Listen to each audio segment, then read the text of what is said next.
Hi, we're Jim and Myra Wright. Welcome to Right Around the World. Let's talk missions.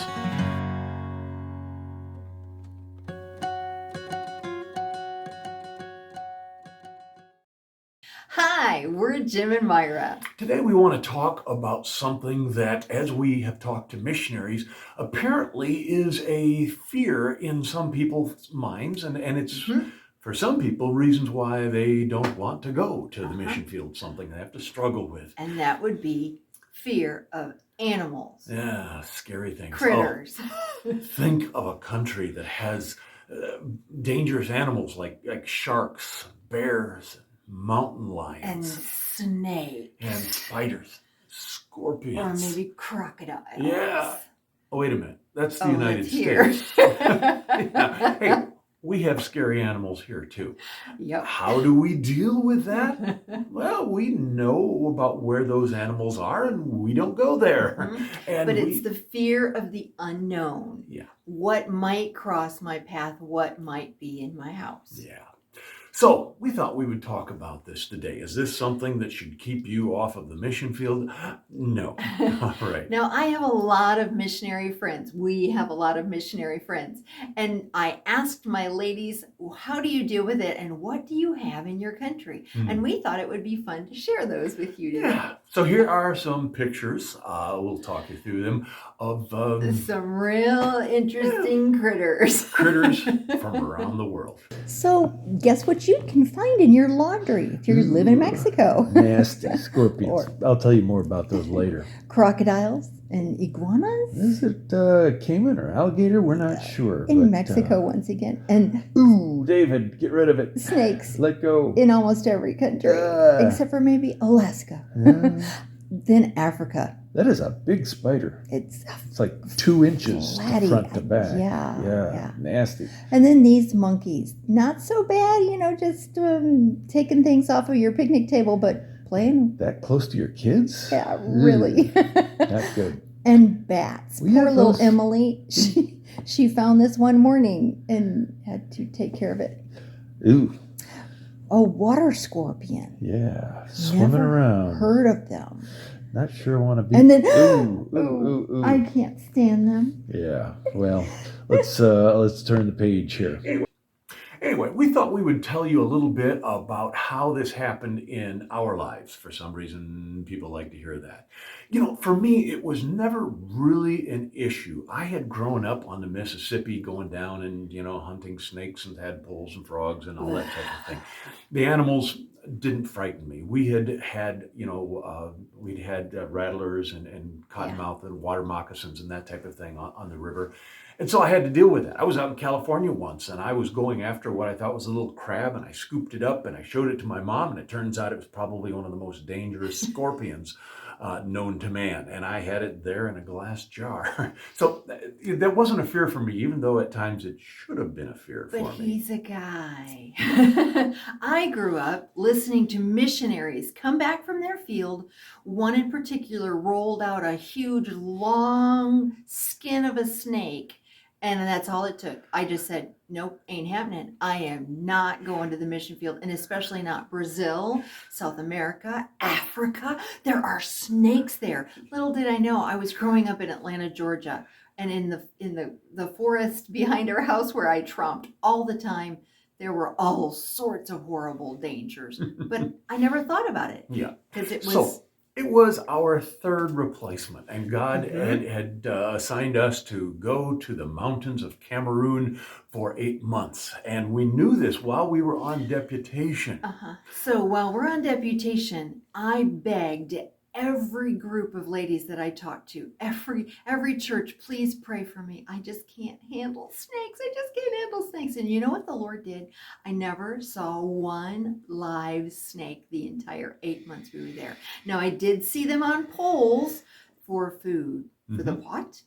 And you saw one. I was driving once with a bunch of friends from Africa in the back seat, and we're driving along. I see a snake, and so I hate snakes. So I actually drove into the ditch to kill the snake. And as I was pulling up out of the ditch, they were in the back saying, "Oh, Papa, go back. So why do you want me to go back? So we can get that snake and put it in the pot." No. And I thought, no, we're not going to bring a dead snake into this vehicle. I would never get back in the car if they had. Anyways. He knows me well. So that's a little bit about our experience. And you know, when you have a fear, you submit it to God. You give it to God and you say, Lord, help me with this. And you know what he does? He helps takes you care with of it. it. Yeah, Yeah. he does. He has shown me a lot of ways of keeping critters out of our house too. So I've learned a lot on this. But we've had some great positive things about animals. South Africa. Now we're gonna show you some pictures and some videos of some things that we have seen that are in my mind, really Beautiful. cool. Yeah. Beautiful, wonderful. They're a Amazing. positive thing. Now let me just caution you. You don't go to the mission field in order to see animals. Okay, that's just a bonus. No.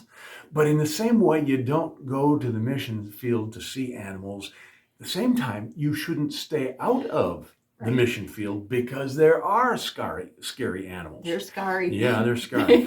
So do you understand that? This is just something that comes along, like the icing on the cake, or you know, maybe the fact that you have to wash the dish after you eat the cake. But whatever it is, there's positives and there's negatives. Yeah. And you enjoy the positives and you watch out for the negatives. And it's as simple as that. So Don't let it keep enjoy you off the the next few minutes Yeah. of pleasant, fun, crazy animals. Yeah.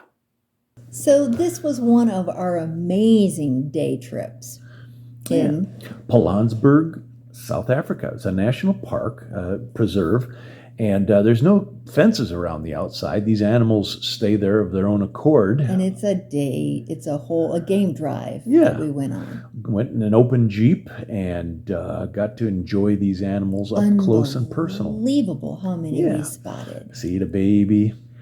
Now, apparently, whoever had gone through before us had agitated these elephants because they were not happy we were there. No, they were not. We're going to leave the sound up so you can hear them. Yeah, like that. And our guide said, they're not agitated. We better get out of here. And sure enough, as soon as we started going, some of them were running away from us, but some of them were running after us. And you can't see the ones running after us, but we sped up so that we stayed safe.